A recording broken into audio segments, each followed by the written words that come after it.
side of Rambo.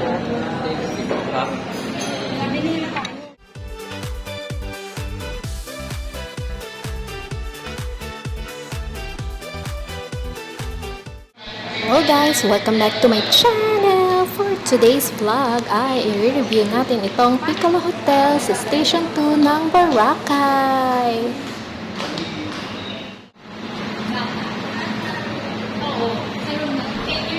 So ito pala ang pool, dalawang klase yan. Magkabilang gilid siya ng concierge or ng reception area. Ito nga pala ang kainan guys. So ang binook naming hotel ay may free breakfast na siya. Guys, yung kwarto namin dito sa Piccolo Hotel, meron silang cabinet, merong safe. So, ito yung CR namin. May lababo. Merong hair dryer. Ayan, ito yung shower room. Ang toilet. Ayan guys. Tapos, ito na yung mga free nilang shampoo, sabon. So, request na lang kayo. And then, so, ito yung mga toothpaste. Nilagayan dito ng tuwalya, whatever. Ito ang aming kama. So, tatlo kami dito. Dito si mama, tsaka si papa. Ako dito na lang ako. Ito ang ilaw. Ayan. Where do you sleep? There? Ayan. Tapos, meron silang maliit na ganito. Ayan. May phone. And then, ito yung balcony namin.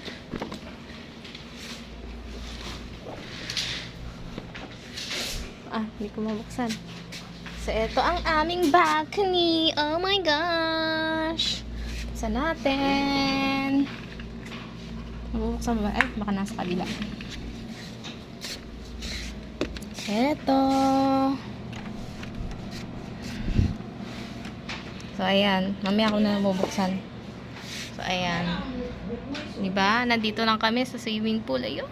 Oh my God. Pag gusto mong mag-swimming pool. Ayan na. Pagkagising mo, diretso ka na dyan. So, eto naman ang aming free breakfast. Ibang-ibang klase siya. May American breakfast, English breakfast, Filipino breakfast. So, kayo na bahala kung anong breakfast ang gusto mo. Mostly, I ate American breakfast, Filipino breakfast. Tinry ko din yung English breakfast. It's nice!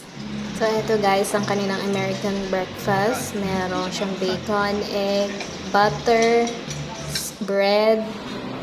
Ito naman ang kanilang English breakfast. Merong beans, may sausage, merong egg. So, ito naman sa iba, yung Filipino breakfast. Meron siyang tapa, merong fish. Ayan, yan yung in-order ko. Sobrang sarap yan, guys. Try nyo yan. The best. Akin na lang yung sunny side up. So, after ng breakfast, hindi mawawala ang pagsiswimming. Siyempre, pahinga muna bago mag-swimming. Baka sumakit na yung tiyan.